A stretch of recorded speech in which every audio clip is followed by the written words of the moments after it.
Jedan od najvažnijih zadataka civilnog i javnog sektora jeste da vodi brigu o deci i njihovoj budućnosti.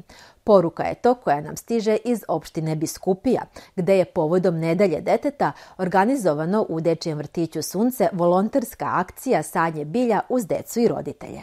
Povodom obilježavanja Nedjelje djeteta u područnom vrtiću Sunce u opštini Biskupija organizovana je volonterska akcija sadnje biljaka od strane Udruženja Žene Kosovske doline i njihovih partnera u projektu. Želja im je bila, kako kažu, da kroz igru i druženje djecu uče pravim vrijednostima, ali i obogate njihov boravak u prirodi. Zajedno sa roditeljima, zajedno sa djecom, da evo danas sadimo sadnice, donijeli smo im razne pomoćne alatke da se oni ujedno igraju i budu korisni, ali u pozadini svega toga da nauče da budu odgovorni prema prirodi, prema okolišu, da jednostavno nekako i oni odrastaju u tom duhu ekologije, a i da pošaljemo jednu lijepu sliku kako i civilni sektor i javni sektor i jedna javna ustanova zaista mogu u svojoj zajednici da mijenjaju svijet na bolje. Dvorište vrtića u Biskupiji, koji kroz redovan 10-časovni program pohađa 22 djece sa područja ove opštine, opremljeno je modernim rekvizitima, a zadatak javnog i civilnog sektora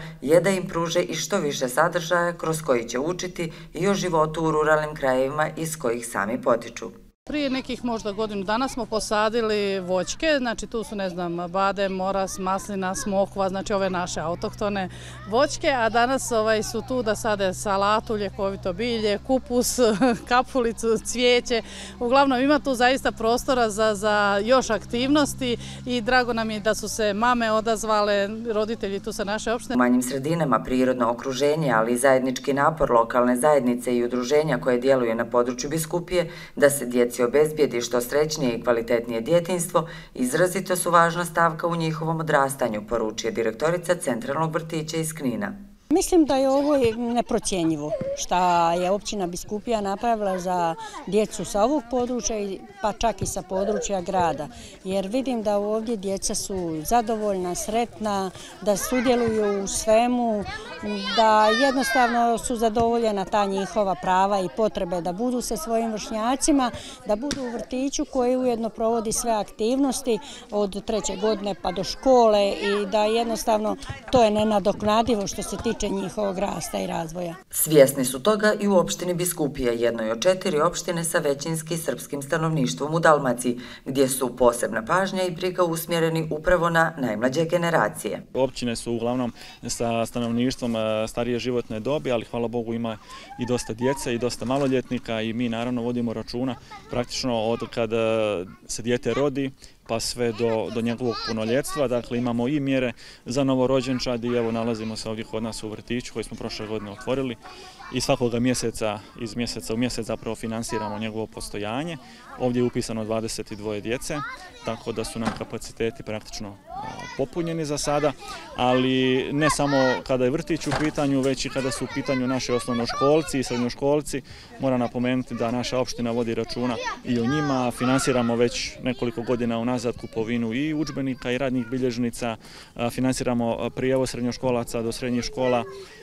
I isto tako, evo sad je upravo u najavi i konkurs za stipendije Srpskog prirodnog društva Privrednik za sve studente. Mi već 5 godina unazad finansiramo, odnosno odobravamo stipendije 160 € mjesečno za svakog studenta sa područja naše opštine. A cilj je, kako ističu u Biskupiji, više nego jasan. Bez novih naraštaja nema ni svjetlije budućnosti za ove krajeve. Cilj je zadržati djecu i mlade ljude ovdje, osigurati im zaposlenje i naravno svima njima dostojne uslove odrastanja kao što imaju njihovi vršnjaci u gradovima. Dakle, a to je upravo ova rana socijalizacija, da se djeca ne susretnu sa sistemom samo kad krenu u prvi razred osnovne škole, već od zapravo najranijih dana da uđu u sistem, da odrastaju sa svojim vršnjacima i zapravo da ne budu uskraćena ni u čemu u odnosu na urbanu sredinu. I zato im pažnju treba posvetiti u svakoj nedjelji tokom godine, jer djeca su ipak ukras svijeta.